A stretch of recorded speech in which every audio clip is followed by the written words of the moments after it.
पूर दौऱ्यावर शेतकऱ्याला झापणारे अजित पवार म्हणतात मी काही चिडलो बिडलो नाही, बातम्या चुकीच्या लावल्या जातात. अजित पवारांचा उलटाच न्याय.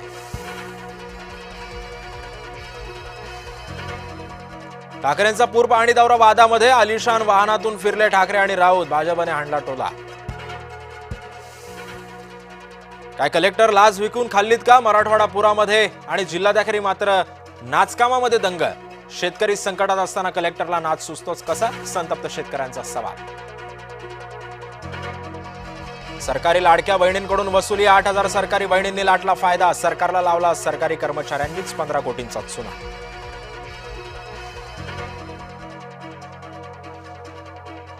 महाराष्ट्राचा मदतीसाठी आता केंद्राकडे कठोर पाठपुरावा. मुख्यमंत्री देवेंद्र फडणवीस नवी दिल्लीच्या दौऱ्यावर, केंद्रीय मदत वेगानं पाठवण्यासाठी प्रयत्न सुरू.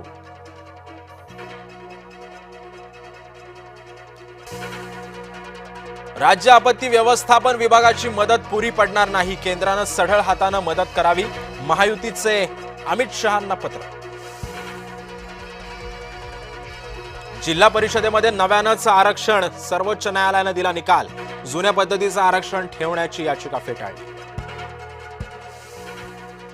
सनातन संस्था दहशतवादी संघटना नाही, न्यायालय सनातनवर बंदी घालण्यास न्यायालयाचा नकार. सनातन संस्थेवरील किटाळ दूर.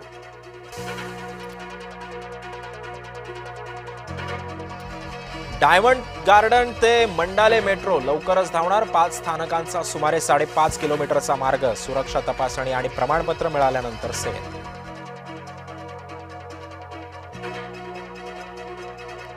जपान दौऱ्यावरून परतल्यानंतर उदय सामंत छत्रपती संभाजीनगरला जाणार. पुरामुळे छत्रपती संभाजीनगरातल्या औद्योगिक वसाहतीचं भारी नुकसान.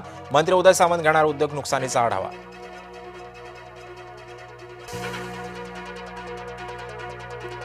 पंतप्रधानांनी महाराष्ट्रातील शेतकऱ्यांना कर्जमुक्त करावं, अन्यथा रस्त्यावर उतरू. आमदार उद्धव ठाकरेंचा इशारा. मराठवाड्याच्या पूर पाहणी दौऱ्यानंतर बोलले उद्धव ठाकरे.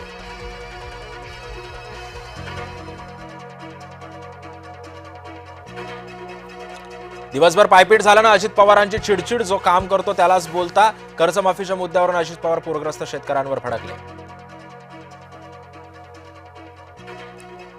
शिवसेनेनं समोर आणला ठाकरेंचा दुटप्पीपणा. या मदत पाकिटावरती कुणाचे फोटो लावले? शिवसेनेचा ठाकरे गटाला थेट सभा. जालन्यातील नुकसानग्रस्त शेतकऱ्यांचा टोकाचं पाऊल. जिल्हाधिकाऱ्यांच्या दालनामध्ये पेट्रोल टाकून आत्मदहनाचा प्रयत्न. अंकुश काकडे नावाच्या शेतकऱ्याला पोलिसांनी घेतलं ताब्यात.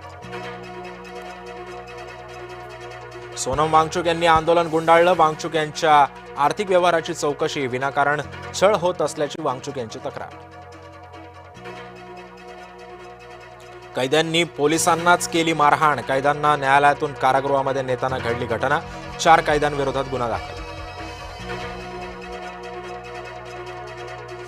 बीएमसी अधिकाऱ्यांचं फेरीवाल्यांना संरक्षण. पदपथावरील अतिक्रमण हटवताना भेदभाव होत असल्याचा आरोप. समाज माध्यमातील व्हिडिओनं उघडं पडलं पितळ.